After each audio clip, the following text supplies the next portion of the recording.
Yo tenía 8 años cuando aprendí que mi cuerpo no me pertenecía.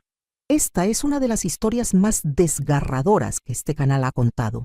Una historia que romperá tu corazón en 1000 pedazos, pero que al final te mostrará que hasta las heridas más profundas pueden cicatrizar. Es la historia de cómo el monstruo dormía bajo mi mismo techo, de cómo mi tío llegó a ser mi verdugo y mi familia eligió mirar hacia otro lado. Soy Matilde. Ahora tengo 73 años y el temblor en mis manos ya no es solo por la edad. Es por las noches que he pasado en vela recordando lo que viví.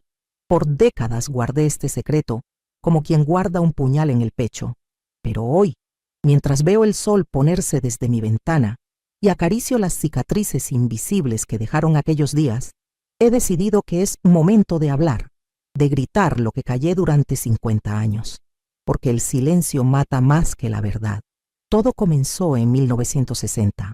Vivíamos en una casa grande pero destartalada, en las afueras de un pueblo que prefiero no nombrar.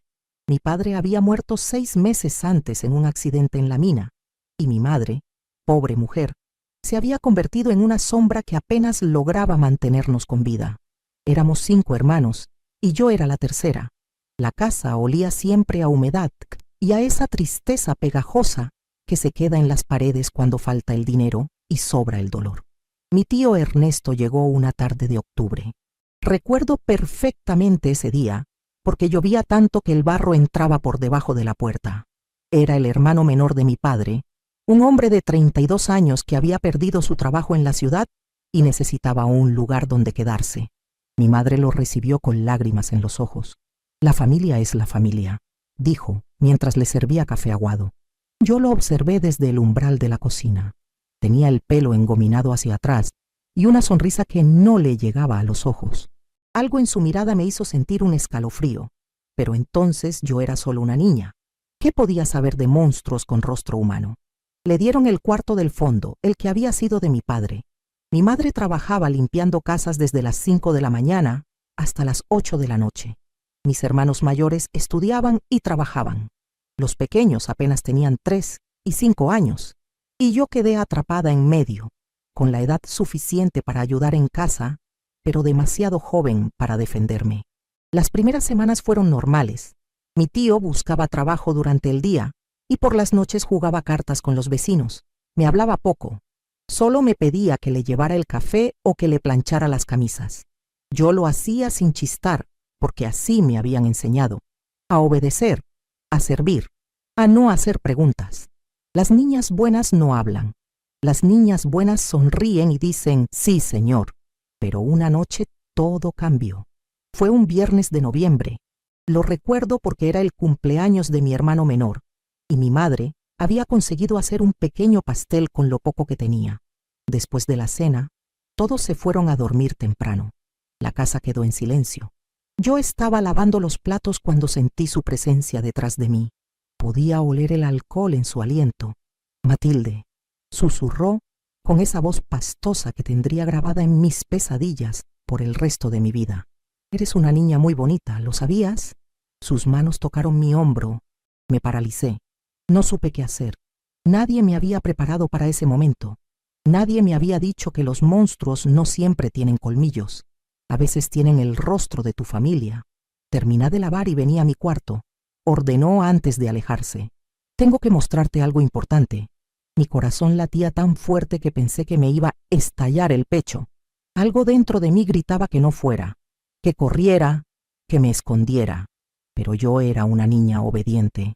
Una niña que había aprendido que desobedecer a los adultos traía castigos. Así que cuando terminé, caminé como autómata hacia ese cuarto del fondo, hacia mi infierno personal. Lo que pasó esa noche no voy a describirlo con detalles porque hay cosas que duelen demasiado, incluso después de 60 años.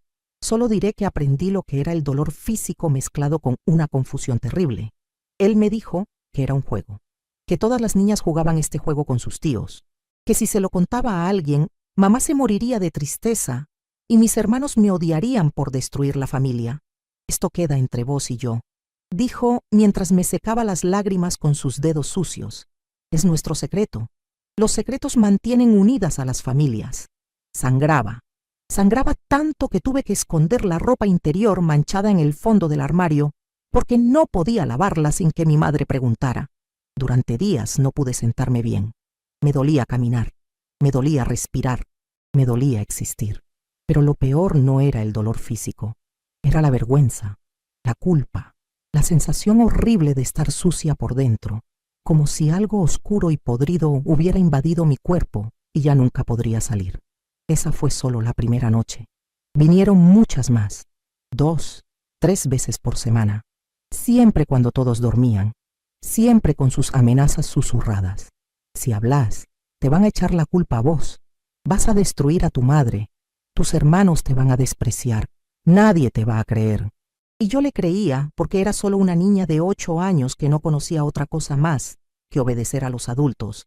Empecé a cambiar, dejé de hablar en clase. Las maestras me preguntaban qué me pasaba, pero yo solo bajaba la mirada. ¿Cómo iba a contarles? ¿Cómo iba a encontrar las palabras para describir lo indescriptible? Mis calificaciones cayeron en picada. Perdí tanto peso que mis huesos se marcaban en la piel. Mi madre, agotada y abrumada, apenas lo notaba. Y cuando lo hacía, me daba una palmada en la espalda y me decía que comiera más.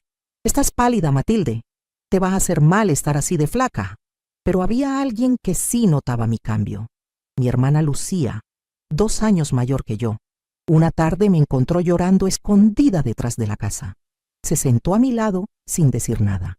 Pasaron minutos eternos hasta que finalmente susurré: «Tío Ernesto me hace cosas». No pude decir más. Las palabras se me atragantaron. Lucía me abrazó tan fuerte que pensé que me iba a partir en 2. «Yo también», susurró. Y en ese momento mi mundo se derrumbó aún más. No era solo yo. Mi hermana también estaba sufriendo el mismo infierno.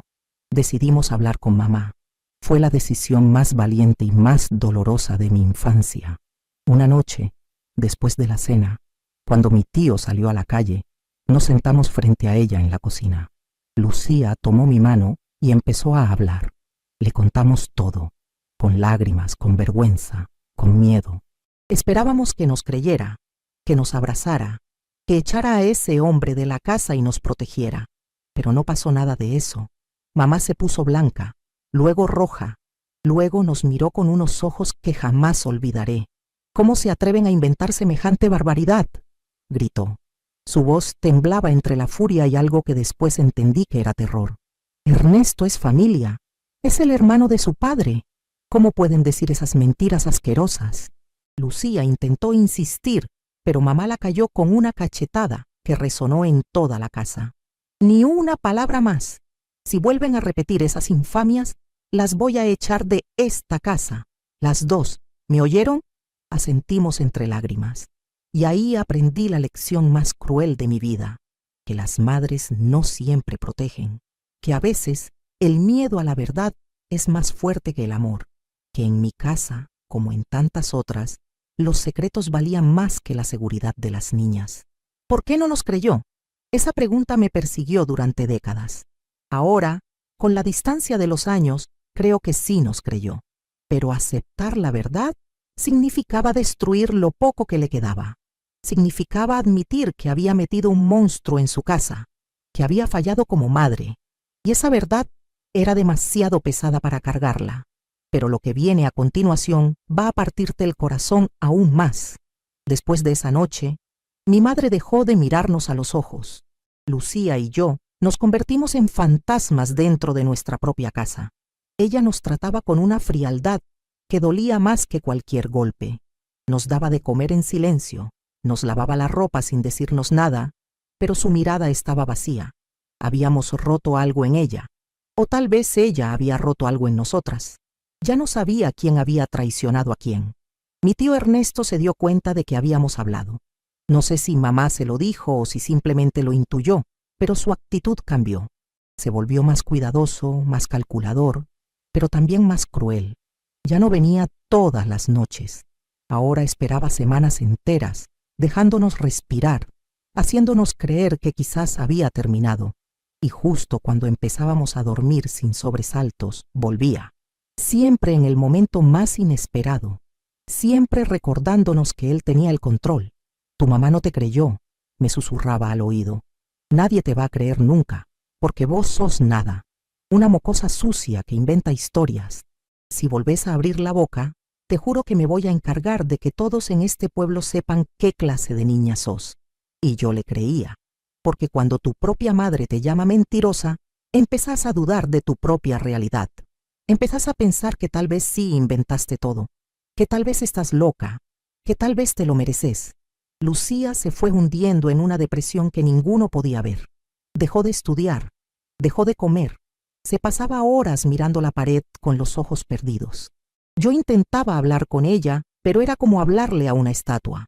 El monstruo no solo nos había roto el cuerpo, nos había roto el alma. Y lo peor era que teníamos que seguir viviendo en esa casa, sentándonos a la misma mesa, respirando el mismo aire podrido de secretos y mentiras. Pasaron 2 años así, 2 años eternos en los que cada noche era una ruleta rusa. ¿Vendría o no vendría? ¿Sería esta noche? Mañana. Desarrollé un insomnio crónico que me acompaña hasta el día de hoy. Aprendí a dormir con un ojo abierto, como los animales que saben que hay un depredador cerca. Mi cuerpo se convirtió en un campo de batalla, y yo perdía cada vez. Pero hubo un momento en que creí que todo iba a cambiar. Mi tío consiguió trabajo en una fábrica del pueblo vecino. Empezó a llegar tarde, exhausto, y a veces se quedaba a dormir allá entre semana. Durante esos días, la casa respiraba distinto. Lucía volvía a sonreír un poco. Yo jugaba con mis hermanos menores como si fuera una niña normal. Mamá hasta se permitió canturrear mientras cocinaba. Fueron 3 meses de paz.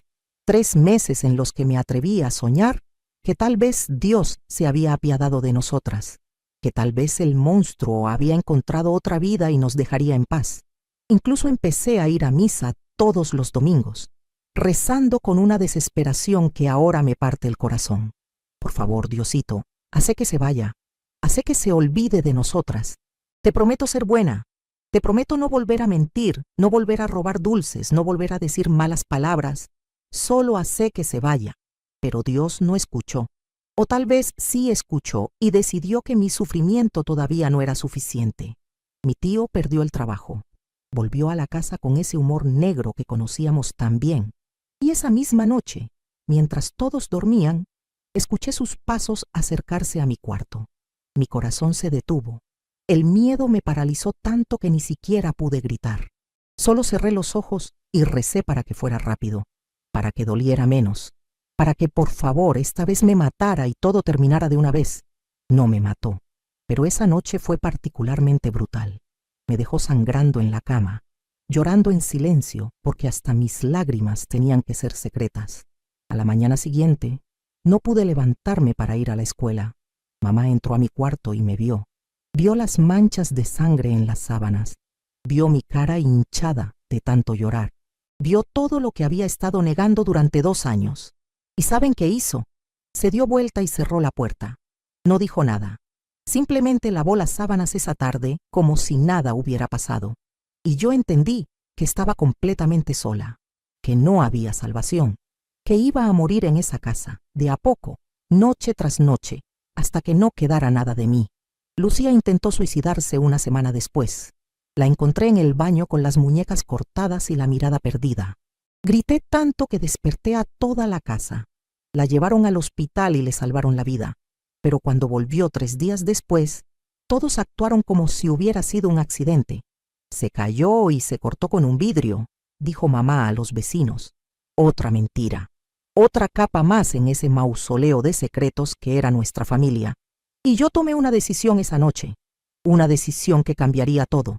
Pero antes de contarte qué hice, necesito pedirte algo. Si esta historia te está tocando el corazón, si sentís que lo que estoy contando necesita ser escuchado, dame tu me gusta. Es ese botoncito que está ahí abajo. Apriétalo, por favor. Y después, suscríbete al canal. Es fácil. ¿Ves ese botón negro que dice suscribirse? Solo tócalo. Así me ayudas a que más personas escuchen estas historias que necesitan ser contadas. Las historias que muchas callamos por años. Las historias que nos queman por dentro. Porque lo que hice después, lo que hice esa noche cuando todos dormían, es algo que nunca le conté a nadie. algo que me va a condenar o a redimir, y vos necesitas saberlo. Necesitas escuchar hasta el final para entender quién soy realmente, si una víctima, una sobreviviente o algo completamente distinto. Lo que viene te va a chocar el corazón. Tenía 10 años cuando decidí que prefería ser una asesina antes que seguir siendo una víctima. Esa noche, después de que encontraran a Lucía desangrándose en el baño, algo dentro de mí se rompió definitivamente. Pero no se rompió como se rompe un vidrio, en 1000 pedazos inútiles. Se rompió como se rompe una cadena. Y por primera vez en 2 años, sentí algo diferente al miedo. Sentí rabia. Una rabia tan grande, tan oscura, tan poderosa, que me asustó más que todas las noches de abuso juntas. Empecé a planear, con 10 años. ¿Se imagina? Una niña que todavía jugaba con muñecas de trapo, planeando cómo matar a un hombre. Pero ya no me sentía una niña. Las niñas tienen infancia. Yo solo tenía supervivencia. Observé a mi tío durante semanas. Sus horarios, sus rutinas, sus puntos débiles. Sabía que tomaba pastillas para dormir que le había recetado el médico por su ansiedad. Qué ironía, ¿no? El monstruo también tenía ansiedad, también sufría, como si eso lo hiciera menos monstruoso, como si sus pesadillas fueran comparables con las nuestras. Una noche robé el frasco de pastillas de su cuarto, lo escondí debajo de mi colchón. Investigué en la biblioteca de la escuela, con esa inocencia que me permitía hacer preguntas sin levantar sospechas. Señorita maestra, ¿qué pasa si alguien toma muchas pastillas para dormir? Ella me explicó con una sonrisa condescendiente. Nunca sospechó que estaba armando un manual de asesinato, pero no usé las pastillas, porque 3 días antes de que ejecutara mi plan, pasó algo que lo cambió todo. Llegó mi abuela paterna, la madre de mi papá y de mi tío Ernesto, una mujer de 60 años, dura como piedra, con ojos que parecían ver a través de las personas. No la conocíamos bien porque había estado viviendo en otro pueblo, cuidando a su hermana enferma que acababa de morir. Ahora venía a quedarse con nosotros un tiempo, según dijo. La primera noche que ella durmió en casa, mi tío no vino a mi cuarto, ni la segunda, ni la tercera. Era como si su presencia lo mantuviera a raya. Empecé a respirar de nuevo. Lucía también pareció revivir un poco, pero yo no bajé la guardia. Sabía que era temporal, que en cuanto la abuela se fuera, el infierno volvería. Lo que no esperaba era que la abuela viniera a hablar conmigo una tarde. Me encontró lavando ropa en el patio. Se sentó a mi lado sin decir nada durante largos minutos. Luego habló con una voz tan baja que tuve que acercarme para escucharla. Sé lo que te está haciendo mi hijo. Me quedé helada. El corazón se me detuvo. ¿Cómo podía saberlo? Se lo había dicho mamá. ¿Nos había escuchado llorar por las noches? No te asustes, continuó. Tengo ojos y sé reconocer a una niña rota cuando la veo, porque yo también fui esa niña una vez. Se subió la manga de su vestido y me mostró unas cicatrices viejas en el brazo. Mi padre, tu bisabuelo, durante años. Y cuando mi madre se enteró me echó de la casa. Tenía 13 años. Las lágrimas empezaron a rodar por mis mejillas sin permiso. Por primera vez alguien me estaba creyendo sin que yo tuviera que explicar nada. Alguien veía mi dolor sin que yo tuviera que desnudarlo. ¿Por qué no hiciste nada antes?, le pregunté con un hilo de voz. ¿Por qué dejaste que tu hijo se convirtiera en lo mismo que tu padre? Su rostro se endureció. Sus ojos se llenaron de algo parecido a la vergüenza. Porque soy una cobarde. Porque cuando Ernesto era niño, mi marido también, y yo miré para otro lado. Igual que tu madre estás haciendo ahora. El miedo nos convierte en cómplices. Y ahora mi hijo repite la maldición que yo no tuve el valor de romper. Se quedó en silencio. Luego, sacó algo de su bolsillo. Era un sobre con dinero. Esto es para vos y para Lucía. Suficiente para que tomen el tren a la capital y se vayan a vivir con las monjas del convento de Santa Rosa. Ya hablé con la Madre Superiora. Ella sabe que vienen. No le dije los detalles, solo que necesitan protección. Las van a recibir. Les van a dar techo, comida y educación. No podía creer lo que estaba escuchando. ¿Y mamá? ¿Y mis hermanos chicos? Tu madre eligió el silencio. Y tus hermanos están a salvo porque son varones. Ernesto solo toca niñas. Lo dijo con una frialdad que me heló la sangre. como si fuera un dato más, como si algunos niños fueran sacrificables y otros no. Pero antes de que se vayan, continuó, y su voz tomó un tono que nunca olvidaré. Necesito que sepas algo que va a cambiar todo lo que crees saber sobre esta familia, algo que tu madre me rogó que nunca dijera. Se inclinó hacia mí y susurró algo al oído. Una sola frase. 8 palabras que destruyeron mi mundo y lo reconstruyeron al mismo tiempo. Y cuando terminó de hablar, entendí que yo no era la única Vi. Y cuando terminó de hablar, entendí que yo no era la única víctima en esta historia, que había secretos enterrados tan profundos que ni siquiera el tiempo podía desenterrarlos. Tu tío Ernesto no es hijo de mi marido, susurró la abuela con una voz que temblaba entre la culpa y el alivio de finalmente confesarlo. Es hijo de mi padre, del mismo hombre que abusó de mí durante años. Mi madre me obligó a tener ese bebé cuando tenía 14 años. Me dijeron que era mi hermano, pero yo sabía la verdad. Y cuando crecí y me casé, mi madre me lo dio para que lo criara como mío, para esconder la vergüenza de la familia. Me quedé sin aire.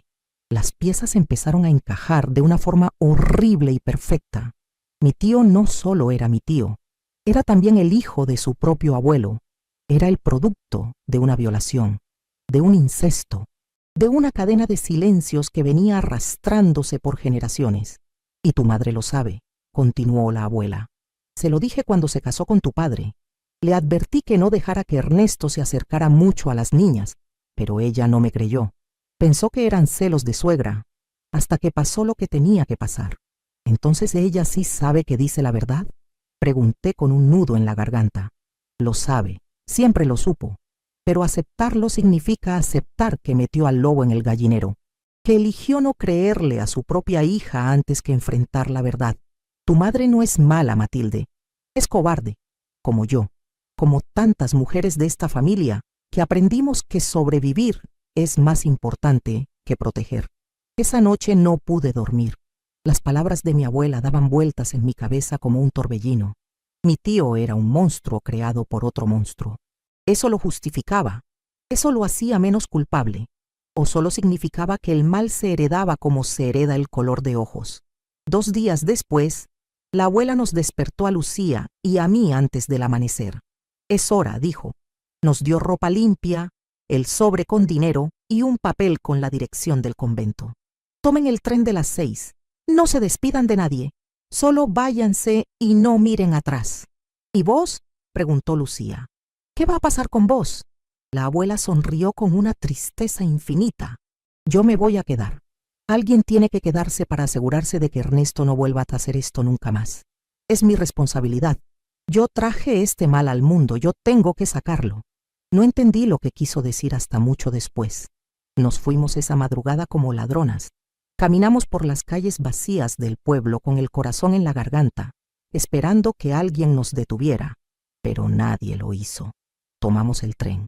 Vimos cómo nuestra casa, nuestro pueblo, nuestra infancia robada se hacían cada vez más pequeños por la ventana. Llegamos al convento al atardecer.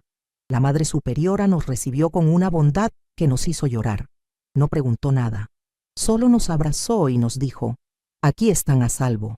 Y por primera vez en años le creí a un adulto. Pasaron 3 semanas.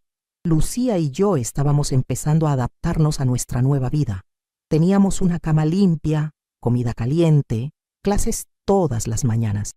Las pesadillas no se habían ido, pero al menos ya no vivíamos dentro de una. Hasta que llegó la carta. Era de un vecino del pueblo, un hombre mayor que siempre había sido amable con nosotras. La Madre Superiora nos la entregó con cara preocupada. Lucía la abrió con manos temblorosas, y mientras leía, su rostro se transformó en una máscara de horror. No puede ser, susurró. No puede ser. Me arrebató la carta de las manos, y leí las palabras que cambiarían todo otra vez. Lamento informarles que su tío Ernesto fue encontrado muerto en su habitación hace una semana. Las autoridades dictaminaron que fue un infarto, pero su abuela confesó en su lecho de muerte 3 días después que le había estado poniendo veneno en la comida durante 2 semanas. Dijo que era lo único que podía hacer para protegerlas. Dijo que era su penitencia. Su madre está siendo investigada como cómplice. La casa fue cerrada. Sus hermanos menores están con una tía. La carta se cayó de mis manos. La abuela lo había matado. Había asesinado a su propio hijo, al producto de su violación, al monstruo que ella misma había criado. Y después se había dejado morir, como si quitarse la vida fuera el precio justo por quitar otra. Héroe o asesina, salvadora o criminal, justicia o venganza. Y entonces entendí algo terrible, algo que me persigue hasta el día de hoy, que ella hizo por nosotras lo que yo había estado planeando hacer, que las dos habíamos llegado al mismo lugar oscuro, que las dos habíamos decidido que un monstruo muerto valía más que dos niñas vivas y rotas. Pero había algo más en esa carta, algo que todavía no les he contado, algo que me convierte en algo muy diferente a una simple víctima. Pero había algo más en esa carta. Un post, data escrito con letra temblorosa. La letra de mi abuela. Matilde, si estás leyendo esto significa que ya no estoy. Necesito que sepas algo que nunca le dije a nadie. La noche antes de que se fueran, fui a tu cuarto.